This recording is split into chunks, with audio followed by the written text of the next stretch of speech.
Good evening, everyone. You're listening to Eagles on Air through the Sportanarium stream, and we have Ben and Alex with myself chatting Palace as usual. How are we doing, gents? Not too Filled bad. with Riveting after yesterday's performance, guys? Trying to forget about that already, but we're not going to have to do that now, are we? the passion that we're all showing is just it's rife, isn't it? Completely mirror of Twitter as well. Yes. What are we going to talk about first then, Ben? What do you reckon? Well, I put a tweet out saying that if you don't have mental issues already, you will have watching Palace. I think we all have. It's just, I don't know. It's just hard, isn't it? I mean, things are hard enough as it is without Palace and the way they're playing. It's desperate. You're thinking they'd try to make it easier for us, wouldn't they? But no. I'm thinking about messaging the FA and asking them to cancel the football, to be honest.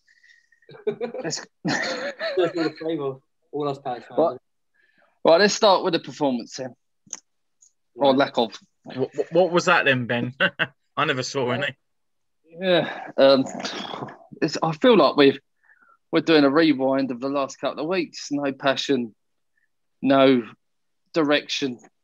I don't know what we're doing. It just seems like I feel like if I went down the park and got 11 people together, they could do a better performance. To be honest,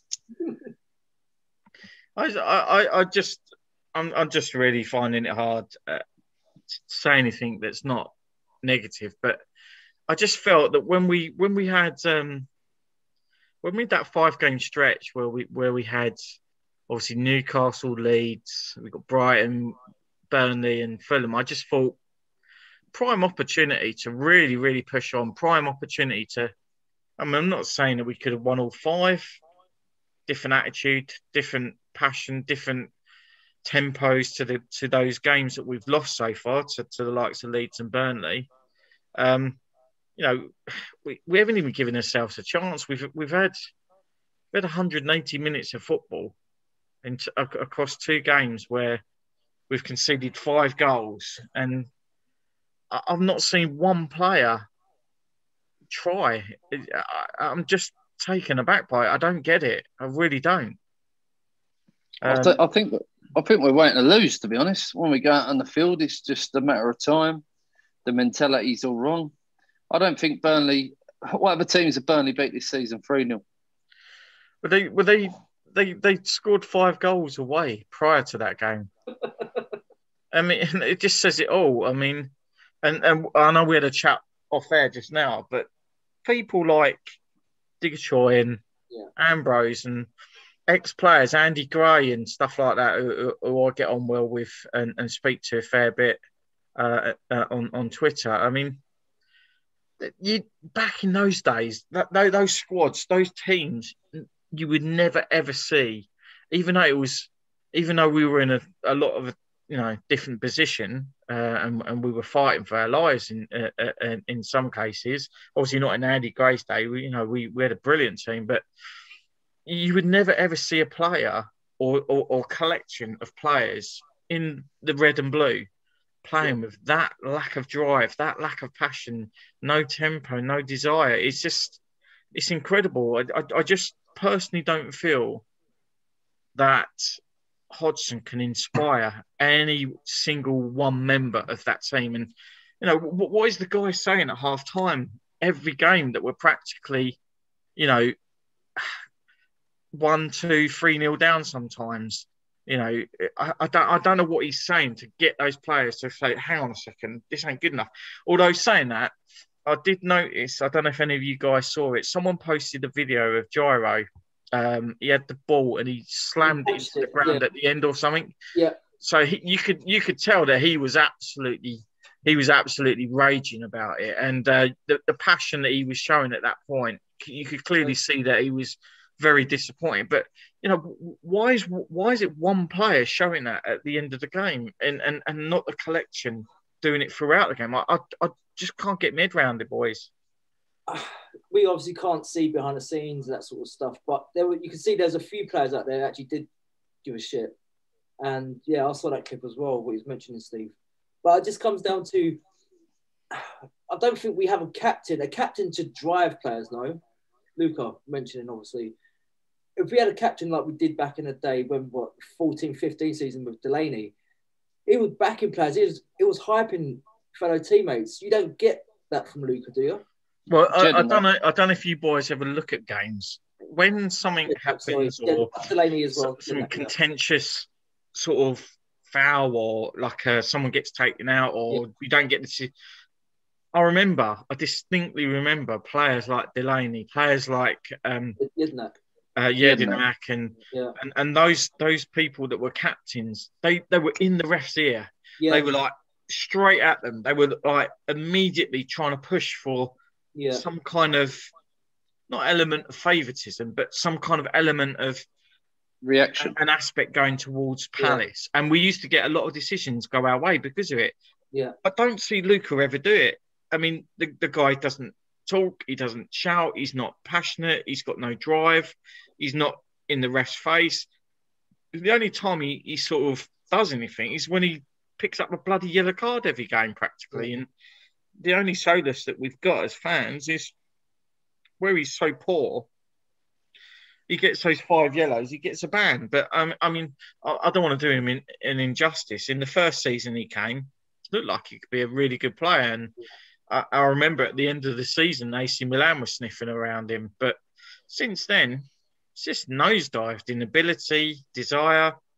And the main problem, boys, that we've got is if he has a stinker, the man knows he's in the team sheet, first name pretty much. Regardless of the forms, The thing is, all the time you don't have competition for places, you're gonna be like, do you know what? I can chuck on 90% of my effort.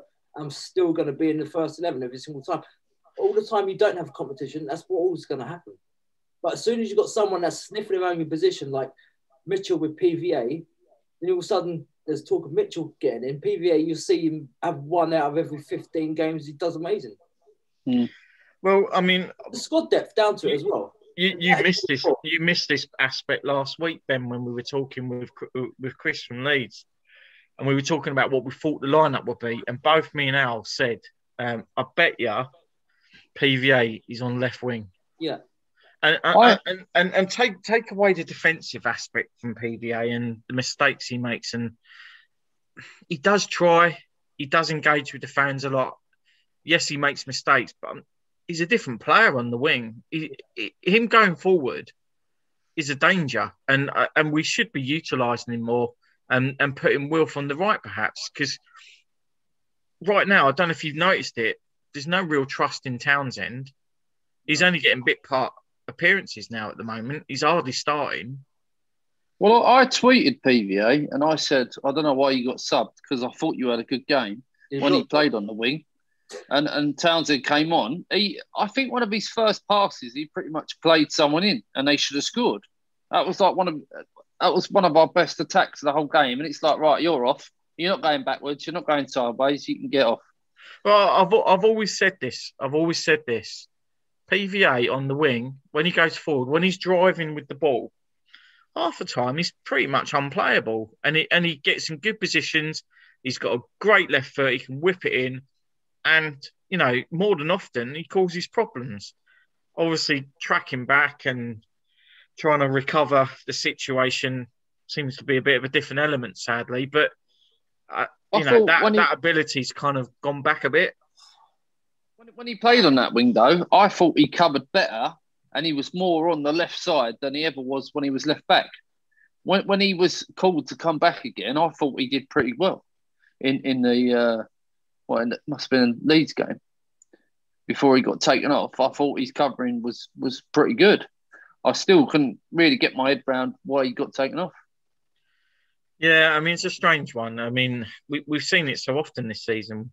We've seen players that have been performing really, really well in a game, and Hodgson takes them off for no real apparent reason. I don't get it. I don't. Too late. It makes a sub too. If you're going to make a sub, it makes the wrong sub at the wrong time. That's basically what he does every single game.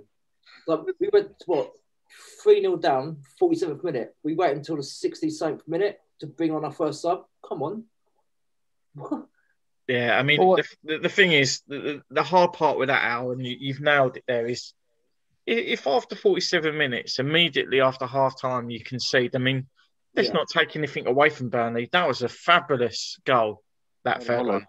Yeah. And it didn't get the respect and the mentions it deserved. It was a top draw goal.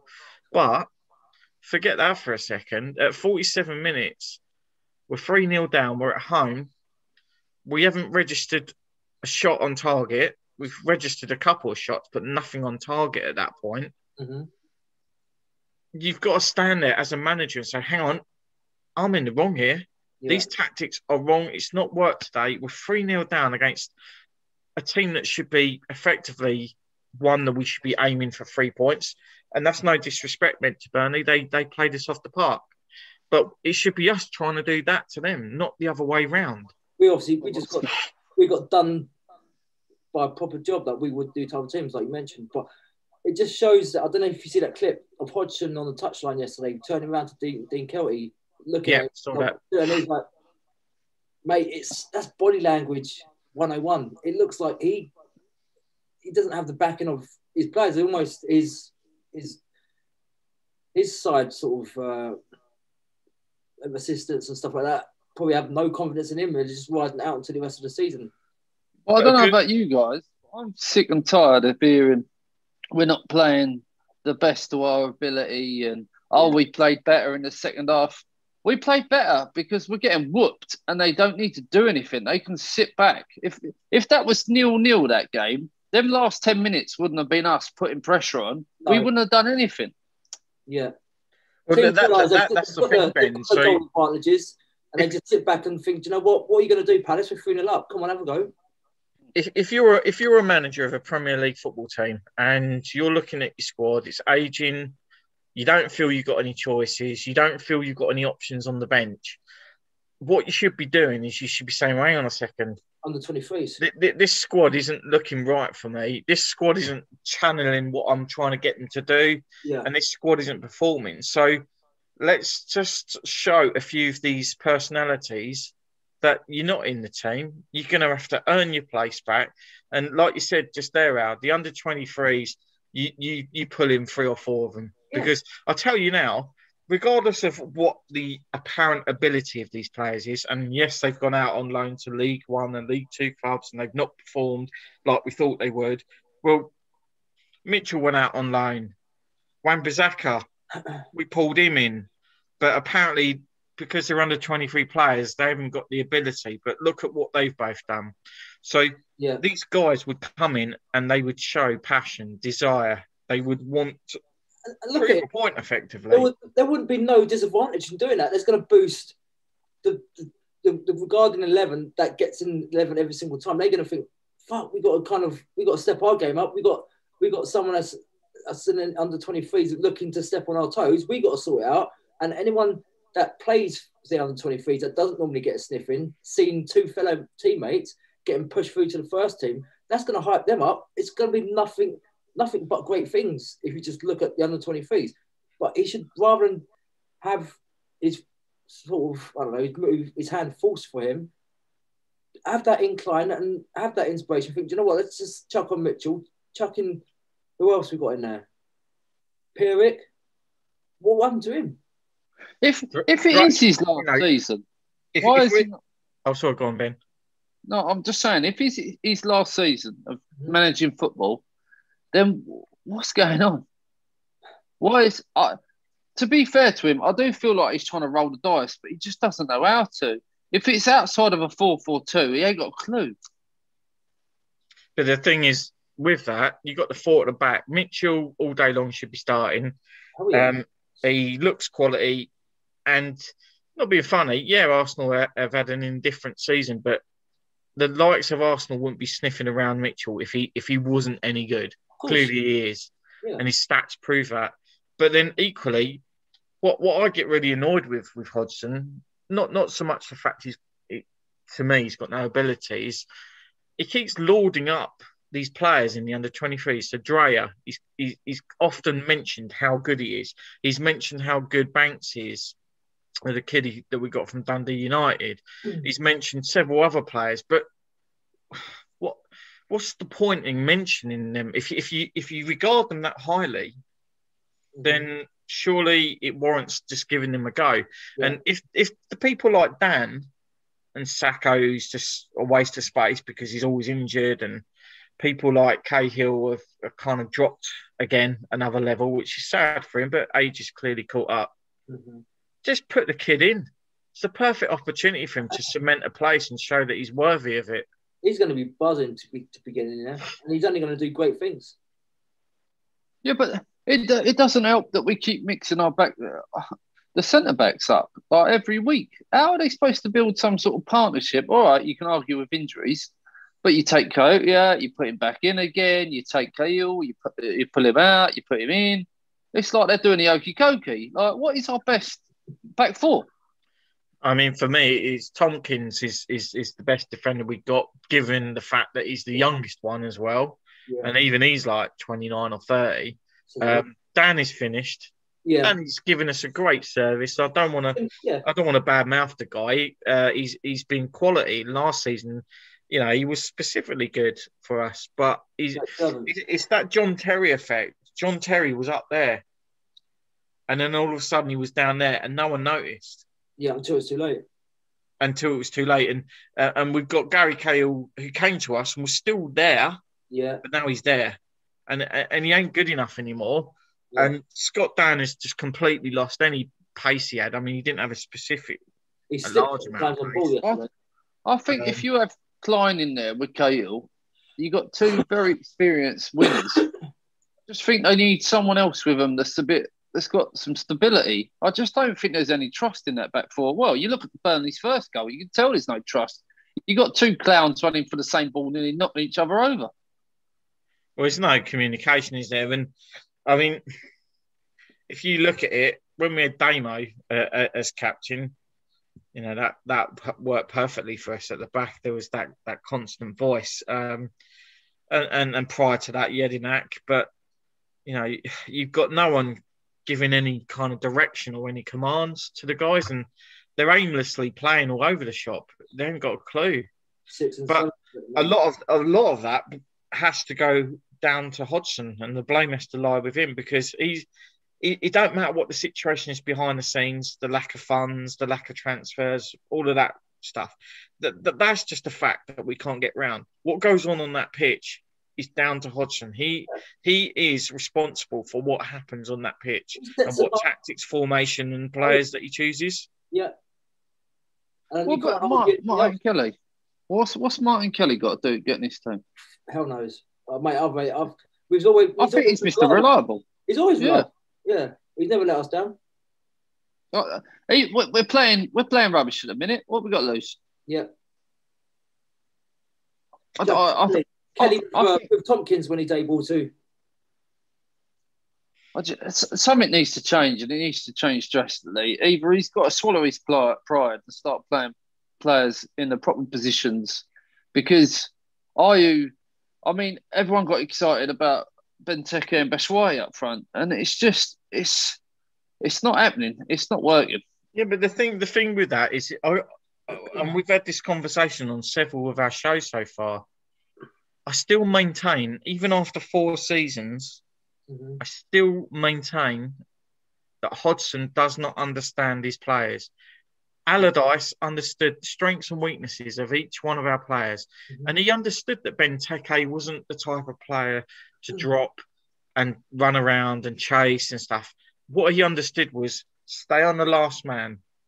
Good old-fashioned striker. Stick on the last man. We'll get the crosses in, and bang, you'll knock the goals in. And it's not rocket science. He scored 17 goals because of it. Now, when he does play Benteke, he's like, right, mate, you've got to hold it up. Yeah. You've got to drop deep. You've got to flick it on. But the problem is no one's backing him up, because no one's got a clue what's going on. So when he does flick it on, there's no one there. When it should be him that's there. You'd think that'd be... remember when Shamak used to do that for us? Yeah. Everyone would automatically, subconsciously be running past him, expecting him to get it. And he got it every single time. But with Benteke, it used to happen early on, but you find now and again with too far forward. Well, that's the thing, Al. You know, what you've got is a manager that is asking a player to drop 25 yards deep, Yeah, to hold it up, and effectively all he's doing is rendering Benteke useless for us, and he's taken away that threat. That's why he's not been scoring. That's why his confidence is rock bottom. Yeah, he's got that little patch where he got 3 goals, and that helped him massively. And then all of a sudden he couldn't get in the side again. But if you're going to play Benteke and Batshuayi together, they need to stick close. yeah. They need to be in the box, and the crosses Playoff. just simply have to come in. Yeah, just the thing is, I think some of our players, when we do feel that we do get that need of support to go forward, the players that need to go forward are not there. They're too far back because we're getting nosebleeds every time we go past the halfway line. Did you notice in the Burnley game, a lot of them were dropping past the halfway line to pick the ball up? I think you did it. I was pretty sure I saw Batshuayi doing it. I was just like, you're rendering your midfield useless.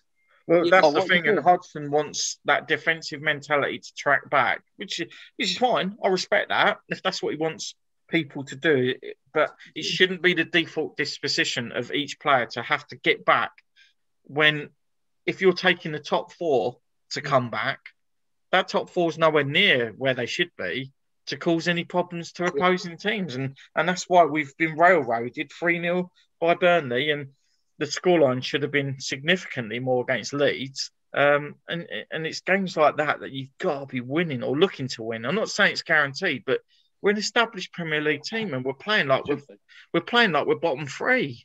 Yeah, yeah. Well, honestly, if the bottom 3 teams weren't so bad, and it's a blessing, we'd be in deep trouble. Just as well. 100%. And unfortunately, Parish and the leadership team and the owners have got a lot to answer for from that perspective, because it's that continued complacent attitude, the Sunderland, the Stoke effect. Yeah. We'll be all right. We don't need to invest. We don't need to get players. We don't need to bring players in. No. You know, it flabbergasts me at times because it's like it's now caught up on us. And all of a sudden, we've now got like 12 players we've got to replace. Yeah. And the thing is, it's almost like a knee-jerk reaction that you think it happened. You think this has never happened before since we've been in the Premier. It has. You think every single time you've got to address it when it needs addressing, rather than have that knee-jerk reaction when it's too late. And by that time, it will be too late. Obviously, you've got to look at life without Wilf. That's going to happen. I don't know what it is. When Wilf played the last game, I don't think he was involved in any of the goals when we were playing well. And as soon as he's off the pitch, it's like none of them can play football. Yeah. Even when we start counter-attacking teams, we seem to get the ball, and it's like, hold on, there's not enough of them behind the ball. Let's hold it up and go backwards. All right, now they're all behind the ball. Let's go forward again. So what is going on? But dare I say it, boys? Dare I say it? Games against Leeds and Burnley would have been a prime opportunity for Maya to have played. Because at least... He wouldn't have played him, though, would he? At least, yeah, he probably wouldn't have played him, but at least you would have had an outlet to back up Eze. Because the problem is we've got that single-player mentality. Everything goes through Wilf. When Wilf and Eze play together, and they have done, obviously, very effectively in some games, that's great. But we've got that single-player reliance mentality. And that's how everyone sets up against us. And we've done it again against Burnley. We've got no Wilf. It's got all go for Eze. Just go at them. We've got nothing to lose. Every single team that's going to come up against us. Look what I can't even imagine what's going to happen with Brighton. They're going to be watching that Burnley game thinking, do you know what? All we've got to do is go at Palace. They've got no Wilf.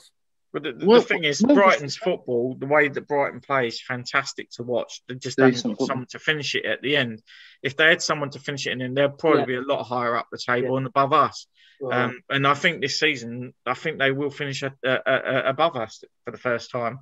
And I think they're going to smash us when we play them because we ain't got a clue. We don't know what we're doing. We don't know what our aims are. There's no spark. Place an attitude and... You know, if Wilf's still injured, we've got no outlet. And the thing is, the effectiveness is no longer there because all the time we don't have Wilf there. We look to Eze, obviously, the next one to kind of back our attacking. But it just looked like they've got no idea out there. I was like, almost every single time they got the ball, like, what do we do? Damn, okay, what do we do? What? You can't afford it. You can't afford that. I'll go out on a limb and say we ain't going to win no more games till Wilf comes back. Yeah, you're right. Well, it's proven, isn't it? 19 games without Wilf, and we've won 17. We've lost 17 of them and drawn 1, I think. Yeah, but it's goals conceded and goals scored that's even worse than that, I think, isn't it? We have got a really poor defence, and it's easy for teams to play against us. Well, to be honest, we're better off playing 5 across the back, in my opinion, because at least you can play more of an approach of getting it forward quicker when you do get the ball, rather than fall straight at the back and come at us. Yeah, and if we do get caught out of position, you've got that 1 or 2 extra players overlapping to cover. At the minute, they just look like a team that don't even play with each other. They don't train together. It's like, I think I put a tweet out. Do we even train? It was comical. Some of the stuff against Burnley, I think Scott Dan, some guy just sat him on his arse, but he was so far up the pitch. Yeah, he slipped, didn't he? Yeah. The thing is that a lot of the players do think they have more time on the ball than they actually do have. There was numerous times where I saw Luca yesterday, to mention, and Dan, where we kind of just dwindled on the ball and think, oh God, we lost possession. Now we're effed. It just doesn't seem like we have a game plan. Like, honestly, I watched that game in the hope that we were going to do something, and I finished watching it, and I was just like, I can't do this anymore. I can't watch another game. I was so annoyed and angry. I was just like, I don't know how much more of this I can really watch. The worst thing for me, it's been right across this season, even more apparent, is players that used to get the ball and run at players. So when Townsend used to get the ball, he'd run at players. Wilf would run at players every single time without fail. Ayew would run at players. Now, it just seems to be so many times these guys get the ball given to them. They don't even look forward. They don't even look at what's ahead of them. They just literally turn around and pass it back. And it's like, how do you possibly think as a manager and as a team that you have the ability and the opportunity to win games by kicking it all the way back? There's no good back down there. You're putting yourself under pressure again. You should be looking at what can we do to go forward with this ball. If we're going to be a defensive team, which we're not, you still got to create something. We don't create and we leak goals. So there's your answer, really. And apparently Hodgson's a defensive-minded manager. The irony, if we'd have won yesterday, or if we'd won against Leeds as well, is we would have had the most points at this stage of the season. And it just all we keep doing as a team is giving Hodgson the opportunity to look good, and he just isn't. He simply isn't. It's almost like I feel with every win we're just papering over the crap. Yep, exactly. The frightening thing is, and I don't know if you've seen it or seen them, the number of tweets still defending Hodgson. It baffles me. Was it the usual suspects? No names mentioned, but yeah. I called someone out after the Burnley game, and I said, "Are you still Roy in?" I thought he's going to bite at this. And he's like, "I've never said I'm Roy in." And then I showed him a tweet that he sent, and he was like, "Oh yeah, that was just a joke, man." Yeah, of course. How did you get Parrish to reply to you? I didn't. Did he reply to me? you tweeted him saying, "Are you still Roy in?" Classic. Classic. On a serious note, if he doesn't go for that, I don't think he's going at all. Yeah. I think he's here for the. I think even if we lose to Fulham, which I can see happening, I don't think he'll go. We could have lost by 5 goals yesterday. His job was still been safe. But that's the thing I don't get. It's like you could see Parrish. I don't know if you saw it. There was a picture of Parrish, and he looked so glum with what he was seeing. But he's looking down, right? Yeah. Surely Parrish can sort of sit there and see how poor it is and the situation. I don't even know why it's not even in his mindset to do something, because at any other club with this form, they would get sacked. Down to money, no? It's got to be. That's the only thing I can think of. It can't be anything else. I reckon it was that mask, mate, cutting off the oxygen to his brain. It was a gas mask. Yeah, the oxygen levels were at an all-time catastrophe. Oh, I saw it and I thought there's some kid outside the ground crying his eyes off because he's lost his mask. Are you boys, like, just going off piece slightly, made me laugh. Have you seen the video of that young kid going absolutely mental? The glasses, with the glasses. Outstanding. Yeah. Outstanding. The thing is, as a fan base, we're going to get absolutely blasted for that. We are, but then if you look at it from a different point of view, you got a 15-year-old kid or whatever, he's 14, 15-year-old kid. Right? Yeah, I get it. He's passionate. Yeah. Showing unreal passion about the red and blue. And for that, take my hat off to him. And the thing is, that's credit where credit's due. To be honest, he's ranting and he's obviously putting his face out there, not even thinking about what's going to have any repercussions, but he's so angry. Like, we're all feeling, don't get me wrong, we're all feeling the same. But he's, to put it out there, that's credit to credit's due. But I swear to God, I found his YouTube channel. One of his videos was Lose Your Virginity or something along those lines, mate. I was crying. Oh, God. It's jokes when you look at it, but whenever anything's going to mention again, it's just going to be what we've, and also what Kieran Moore as well. But Right. Eze performance and positioning thereof. I just think Eze, I mean, it's a hard one. When he played against Leeds, we beat them 4-1. When he played against Sheffield United, we beat them 2-0. Yeah. Those two games, they really stick out like a sore thumb for me in respect that it was, go on, mate, free rein, off you go, stick behind the front two in that area, just run with the ball, do what you do. And the difference in terms of what he did as an output versus the difference when Hodgson, and I know we want to speak about this a little bit in terms of other players as well as him, but the difference with forcing him or trying to force him to play in a position, a role that isn't him, isn't his game, isn't his style. It's just astronomical, that difference. And the output is goals. You know, that free kick against Leeds was superb. The goal against Sheffield United was, for me, goal of the month, in my opinion. And that's what you want him to do. There's no point in getting players, and we've just spoken about Benteke for the same reasons.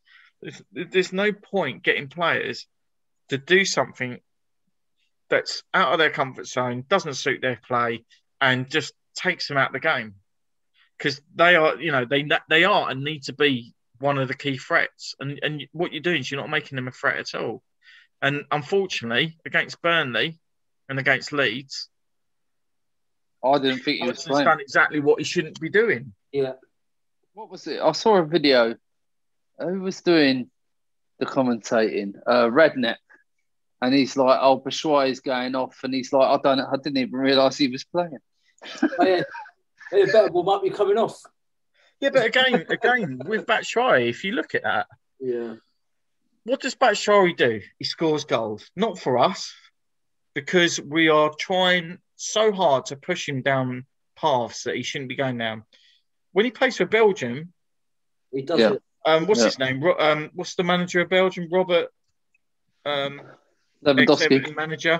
Ex-Everton manager. What's his name? Martinez. That's it. Yeah, that's it. If you notice what he does with Benteke when he plays him and Batshuayi, it's Batshuayi, you're a fox in the box. Stay there. Yeah, and you play look along the line. Make sure you're right. Yeah. With Benteke's, stay on the last man, and bang, he scores goals for Belgium. What we're saying to Benteke's dropped 25 yards deep, so we just make that pointless. What we're saying to Batshuayi is that you need to run across the field like that and show work rate. Yeah. But you ain't in the box when the ball does go in. So again, complete waste of time. Everything that we do with every one of our players is a complete waste of time as it stands. Why is it? Is this the reason that we can't create chances? We just don't play to their strengths. Why is it so difficult to do that? Well, look at when we had Allardyce. We had Balassi, we had Townsend, we had Zaha. When you get the ball, The first thing that you need to do with that ball is cross it in. Yeah. Benteke, last man, bang, goal scored. Yeah. It's simple football. Let's start crossing in when we don't have him on the pitch. When we get the ball now, other than Eze, every single player, every single time, without fail, cannot beat the first man, cannot beat the wall on a free kick. You've got people like Luca that will selfishly take away the free kicks from someone like Eze and smash it into the wall or over time and time again. As a manager, simple little things like that, Hodgson should be able to see and recognise. Yeah, Eze on corners and free kicks. How difficult can that be? It's just not hard, but for some reason, it just appears to be so difficult. Right, goes to show, the Leeds game, he scored from that free kick. And he assisted Dan's goal, did he not, from that corner? Yeah. And you get Luca back on free kick and corner duty. Come on, that's just basic. I'll tell you what, the corners against Burnley were a disgrace. Or every single I don't remember, and I might be wrong. I think one of them genuinely don't remember one occasion that Luca has taken a corner with and a free kick. He's made the keeper work, always beat the first man from a corner. And I don't understand that.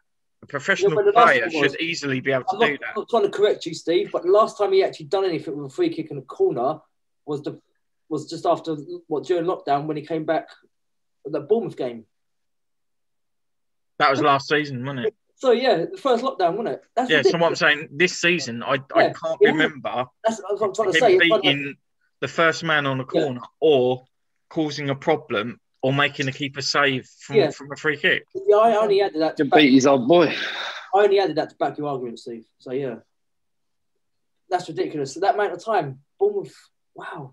Whatever happens in our club, we need to have a captain that controls the team and talks to the team and runs the team, because at the minute we're missing that so much, and we need to get players in that have passion, that have drive. There was a video on Twitter someone put up and went, "What's happened to this team?" And honestly, there was about 5 players running back, and someone was about to shoot, and they all dived on the line. And you just don't see that anymore.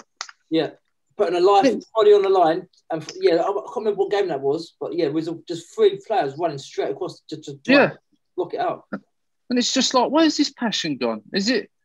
I don't mean to bring this up or call people out, but maybe it's just me, but I feel Kurate kind of dodged that first goal. Yeah, I heard that he got out of the way. I didn't really watch it, but I said before on here that I don't rate him as a centre back. As a CDM, I think he's good. He makes fouls when he has to, but he's not a centre back. I don't care if he plays for his national team as centre back. For me, he's not good enough. Mm-hmm. You've got to play your best players. And unfortunately, Roy doesn't know what his best players are. That's why we get this Mickey Mouse every week, where it's just like, oh, John's playing today. But realistically, Ben, have we got any real quality in our side right now, other than Wilf, which everything centres on, and Eze? Gator is in really poor form, and I think Butland deserves a go, if I'm being honest. Klein's been solid.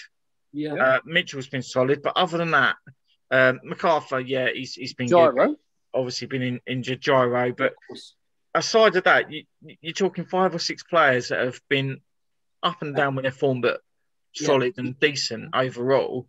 And Wilf will have a brilliant game, one game, and then he'll disappear for 1 or 2 games.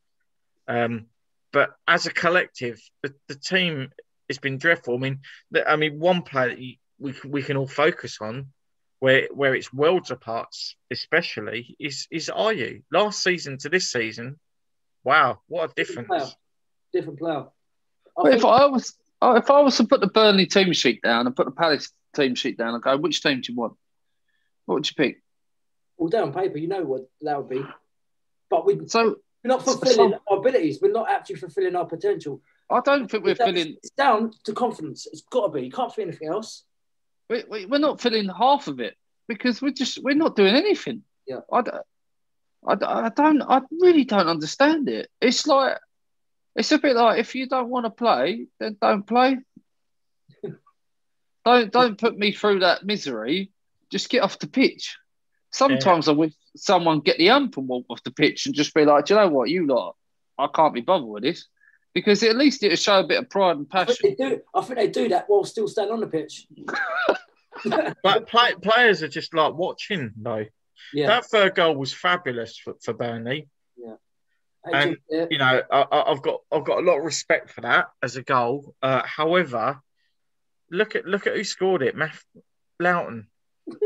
When's the last time he scored? Yeah, and secondly, the fact that everyone was literally just watching.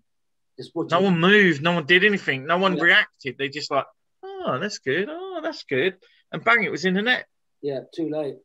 Way too late. And as we said, at 47 minutes, you're 3-0 down, you're at home. And for the rest of the game, aside of a couple of substitutions, you still stick with the same tactic that clearly hasn't worked, and you're 3-0 down because of it. I think Sean Dyche went to sleep in the second half on the bench. Any team that sees they've got us must think, oh, this is going to be a walkover. If I was Fulham, I'd be rubbing their hands, absolutely loving it. I don't see what we bring anymore. We used to be one of the best counter-attacking teams in the league, and that's gone out the window. And now it's just nothing. Well, I mean, Hodgson, no one else. You know, we look at Fulham. I mean, Fulham have the full time's just gone. They've beaten Everton 2-0. Marja has scored 2 goals. Marja, ex-Palace as well, who we let go. And it just goes to show that it doesn't matter who we have as a manager, there is literally no trust in youth. And that player could be ours still. Yeah. But he wouldn't have done that at Palace because he's still been under 23s. Yeah, but look at the way we treated Bamford. Oh, Bamford, he's crap. And then how many double figures is he for Leeds? Oh yeah, see you later, mate. He's on 11 goals, isn't he? Is that just a coincidence, or are we just poor? I think recruitment-wise, infrastructure-wise, it needs a massive overhaul. But I mean, don't get me wrong, Parish loves the club. He loves Palace, and you know there's a lot to be said about that. However, you don't have the money to match the ambitions that we have as fans. Yeah. And unfortunately, what he did to Simon Jordan, he had done to him by the Americans, and we're stuck with him, and we can't get rid of him. And COVID's going to just prolong that even more, because I just don't think that they're going to regress on the control of the club and sell it up to someone that could take us forward. Sadly, I was thinking about this today though. Surely, when you go into this some sort of agreement with a partner, it's like you have to spend X amount, or you're putting X amount into the club, and you get it all written down. Because Parish, to me, doesn't seem like a stupid person, and now he just seems to be caught with his trousers down. I just got to do something before it's too late. The thing is, the way I see what Parish is doing, he's trying to save himself money by not trying to sack his boy Roy. Yeah, but the problem with that, Al, is that there's no good not sacking someone, because at the end of the day, what happens if we go down? You've got even less money. Yeah, but what are you going to do then? What I'm looking at, I think Roy, he knows Roy we'll call over the line with Roy this season. Get to the end of the season, we'll be calling over the line. Let's just kind of bank on that's going to be a given, and then think about manager equipment in the summer. It'd be different if he came out and said, well, I suppose you can't come out and say, I can't get another manager to come in yet. Yeah. But if that was the case, everyone would back off. Yeah, do you know what I mean? Just give us something, even if it's cryptic. No? Well, I mean, if you look at we've got 14 games left. So let's go through those games. So next up is Brighton. Loss. That's a loss. Fulham, we might get a win there or a draw, but beaten Everton 2-0. They've just beaten Everton, so they'll be on a high. Yeah. We've then got Spurs.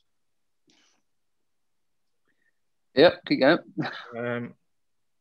We've then got West Brom at home again.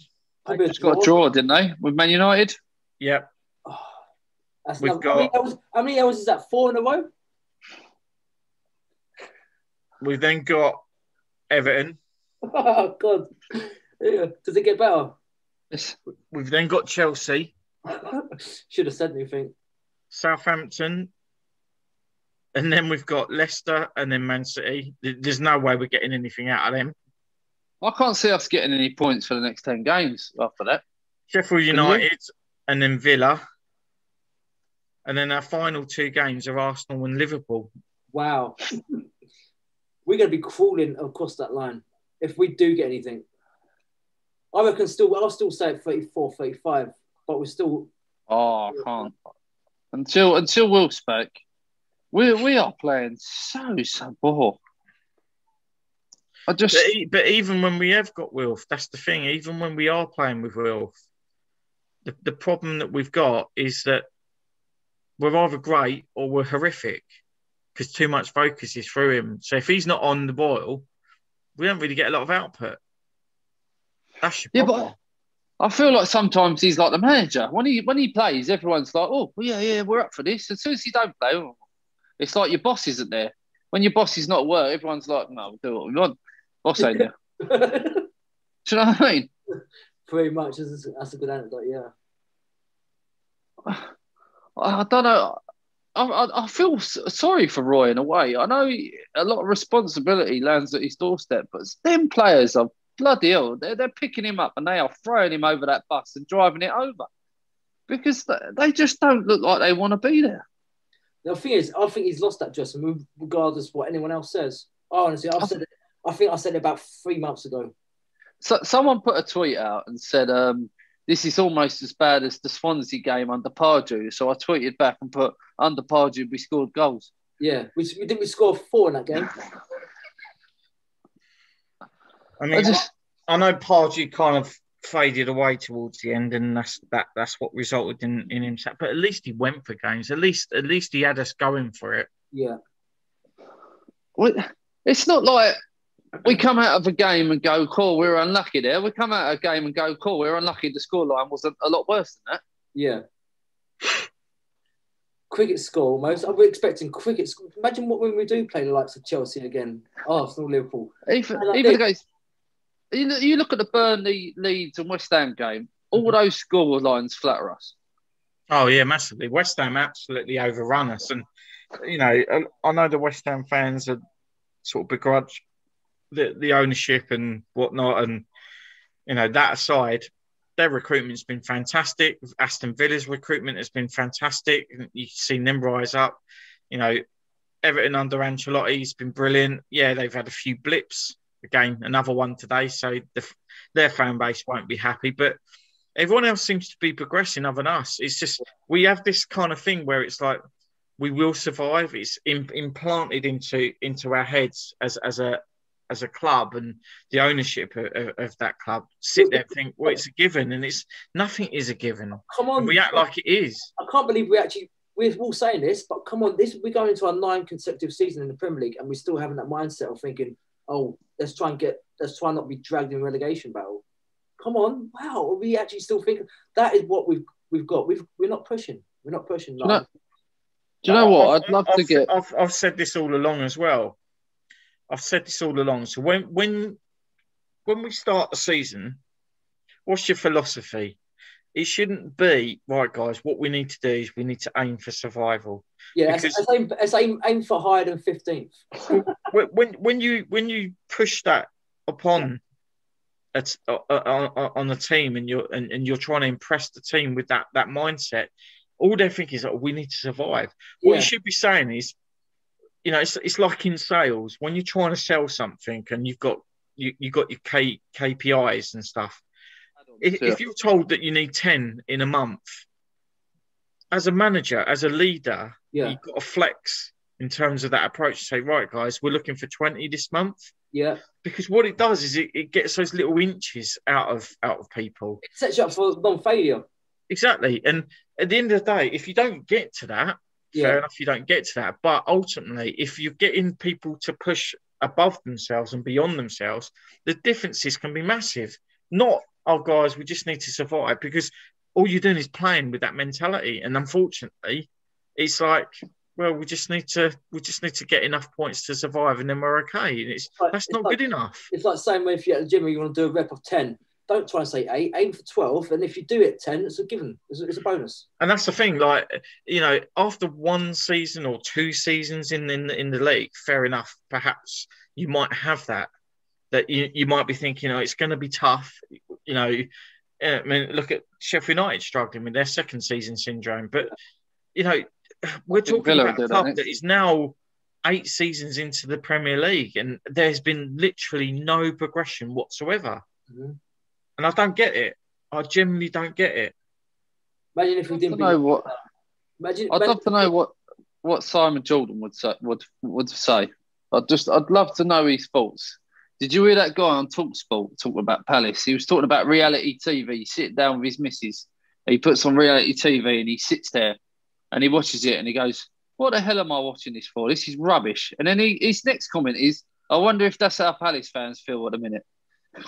And it's spot on. You sit there, you watch the game and you think, what am I doing? Watching it for the sake of watching it, aren't we? We're watching it now, like we're not trying to, like, we're thinking, do you know what? It can't be that bad. We're not going to be as bad as last week. Thinking, come on, we can't do that twice back to back. Well, no, we can. I really, against Burnley, I thought I'm going to see something here. I'm going to see something, and I did see something. I saw Burnley absolutely annihilate us. And it's just getting to the point where it's heartbreaking now. Mm-hmm. But you look at Burnley, they were in terrible problem for a fair while. I mean, yeah. But and who did they beat to then start picking up again? They played us, didn't they? 1-1. Yeah. And they've done the double over us. And normally it's them that struggle against us, and for some reason it's flipped on its head. We don't input fear into any other teams now. We don't. Long gone was that badge that we used to have being Liverpool's Brady team. Stuff like that. That's long gone. I'm just struggling for we just don't have that fear factor anymore. And all of the time we don't have that fear factor into other teams. Teams are just going to come up against us and just absolutely just pummel us. Just going to think, do you know what? That's how we're going to play. That's how you play against Palace now.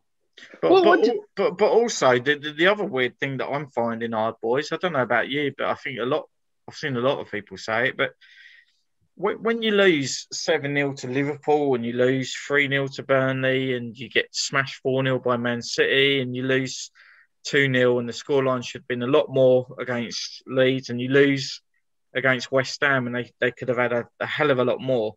I haven't seen a response from the players. I haven't seen anyone stand up and say, right, it's us that's doing this.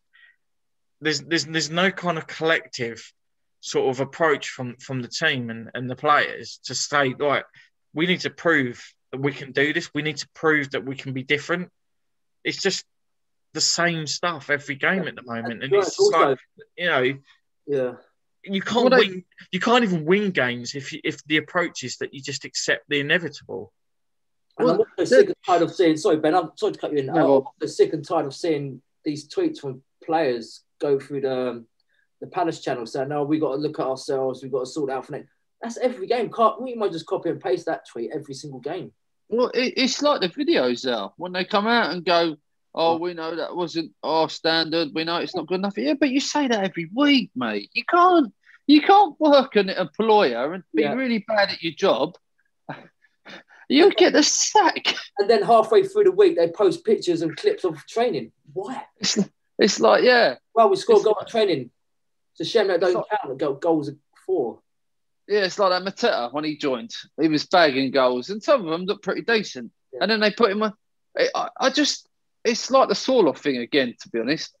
I just don't see the point of even playing him. We're not creating any chances. You're going to kill the geezer's confidence. Yeah, he's probably a decent guy, but we're not creating enough. If we're only creating 3 chances in 90 minutes, like it's not. I think Sergio Aguero's return wouldn't be that great on 3 chances, even if he was injured.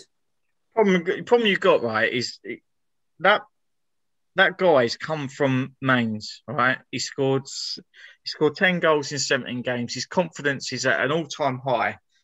And if you look at what he's come over and he's sat out the first 270 minutes, didn't even get a minute to prove anything. He's then been given a game to play, and he played for 60 minutes, but he had no support whatsoever.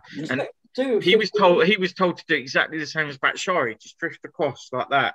And then he's come on at the weekend against Burnley, and he's been given 16 minutes.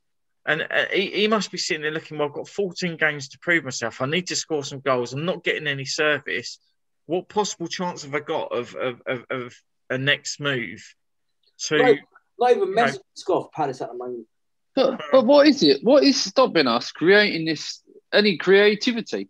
What are we just so defensive blinded that's all we think about? Or I don't.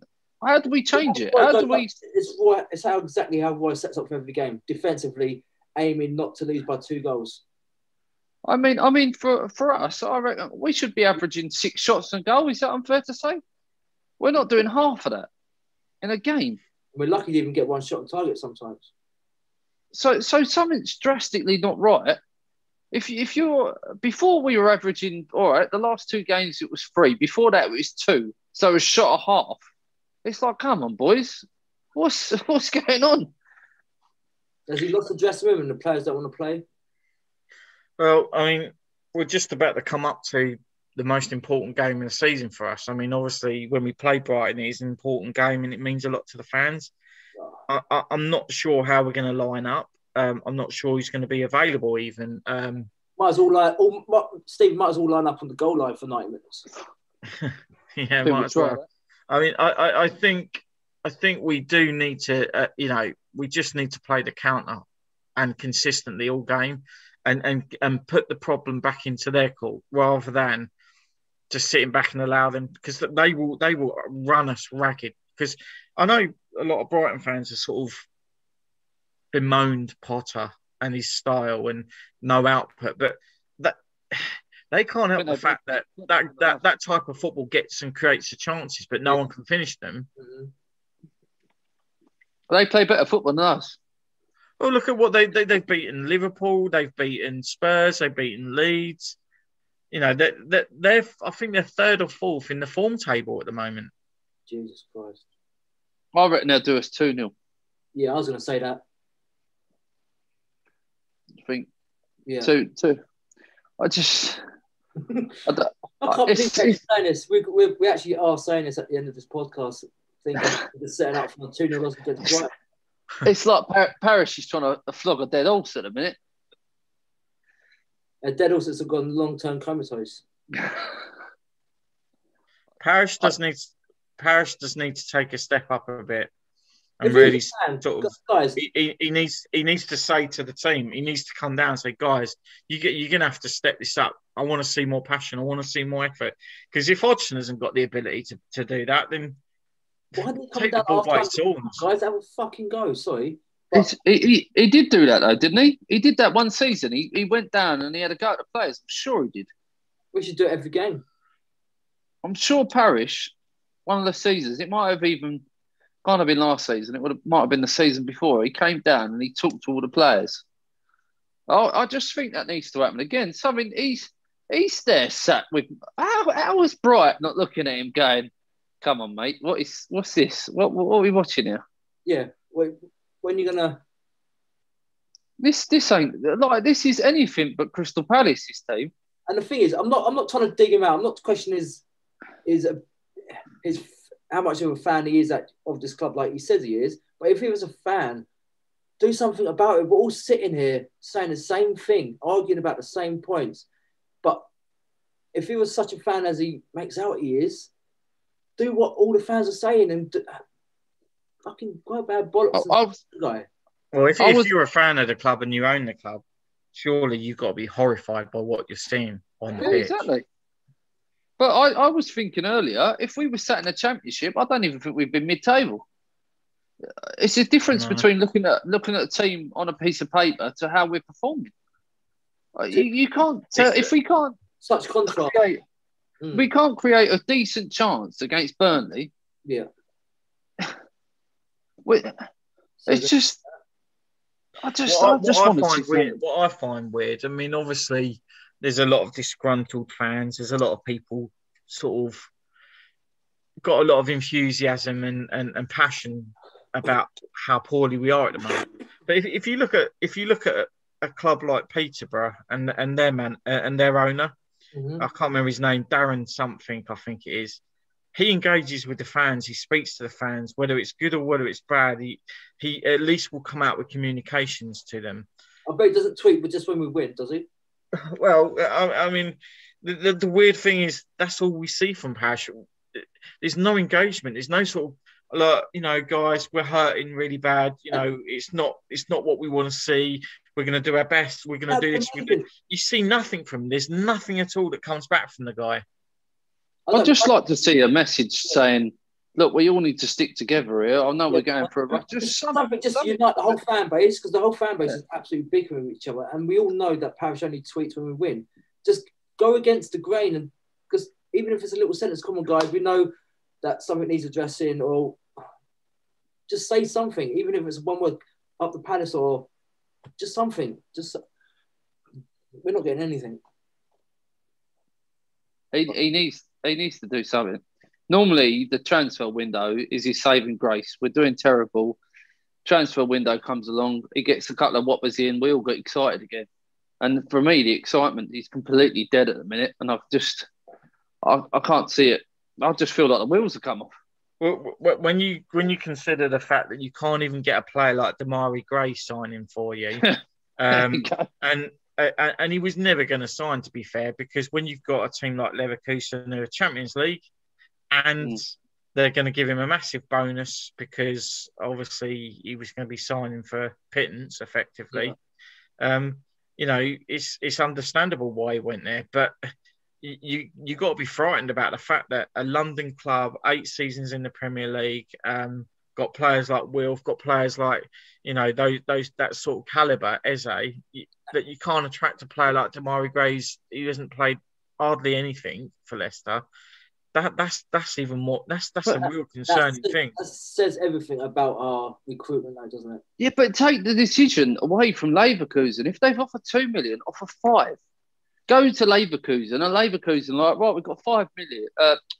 Leicester, right, we've got 5 million for you. You're off the palace. Take the decision away from them. Don't give them the decision. Give the same price. Go higher. We're desperate for wingers. Townsend's out of contract. He's going to be going. What we got? The thing is, post-Brexit fuel must be expensive, though, right? So Townsend's out of contract. Slop's injured. We're desperate for a winger. Damari Gray comes up for what? 1.5 million, and we go, nah, you're all right. I'm like, what? Oh, I hate to see what Steve's like on eBay. Thing is, yeah, if you look at it, boys, aside of Eze, okay, who have we really signed that's been quality? Yeah. We just, our recruitment, I can't think of, who was the last player prior to Eze that we signed that was decent? Shit, put me on the spot. Slop? Possibly. Yeah. But I thought Frank brought in some pretty decent players.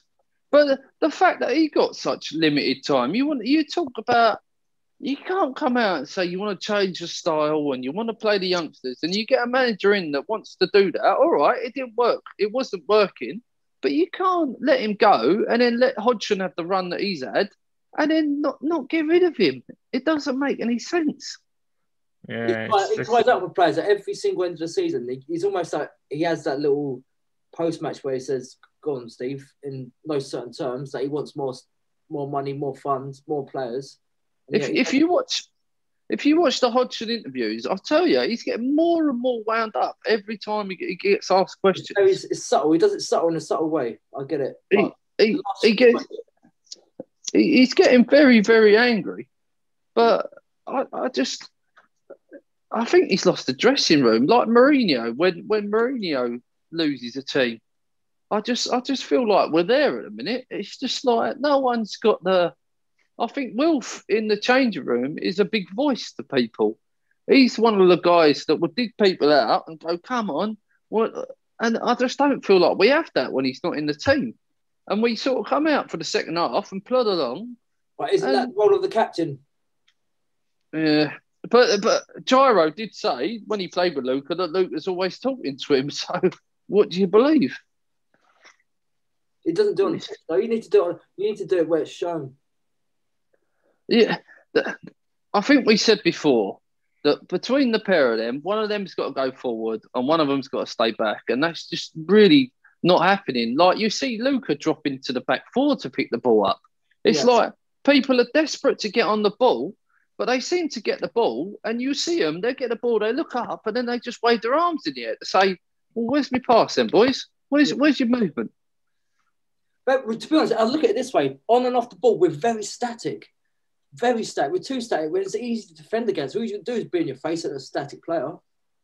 I mean, even Eze, I think Eze tried to run against Burnley and got tackled. And it's like, I'd love to see you do that 10 times. And I don't care if you get tackled 7 times. Just keep trying to do something. That's it, Ben. You've nailed it. That has to be the disposition is stop trying to defend. And I know a lot of people sort of questioned, and opposing fans have questioned his ability to track back and stuff. Don't need him doing that. Yeah, we need him up there running at the opposing team, not coming back. That takes him out of the game. It's pointless, and it's a very simple thing to do from that perspective. That's how teams up against us. Yeah, do you know? I might be completely wrong, but I've just got an inkling that Parish has gone to Hodgson and said to him about playing Eze in the middle. Because it just seems so out of character. Because when we did that, Hodgson was like, oh, I just felt like we would concede every time in that formation. Like he didn't have any confidence in playing that system at all. It's either 4-4-2 or nah, you're all right. Or a 4-3-1, yeah. And it's just, you've got to, at the minute, honestly, you just got to keep twisted. Because the results can't get any worse, can they, really? I mean, if he changes it, people are asking for a change and he has made changes, but he's got to just keep going with it because if he's not going to get sacked, which it doesn't look like it's going to happen, he's got to keep changing it because I feel like we're in Groundhog Day. Every week it's like Palace playing, oh, we're going to lose, oh, we lost. It's that uninspiring to the point that obviously fans are allowed back in. I'm concerned about my mindset about actually going. You know, do I really want to be going to watch that? The atmosphere is going to be toxic. Yeah, it's just going to be horrible to be there. And do I really want to put myself through that? To be honest, Steve, I'm not sure. It might even be a blessing that the fans are not allowed back at being a Palace. Yeah. Well, here's a question for you. If the fans were back and it was a packed out stadium, would have Hodgson got the sack by now? Yeah, he would have got absolutely hounded. No. Do you remember that? I was talking to a power by not long ago about the kiddie that offered Delaney out. I don't know who we played, but this kiddie was so disgusted that he fronted Delaney and he was shouting at him. And I'm not condoning that, but I'm telling you what, there wouldn't be nice words as them players walked off down that tunnel.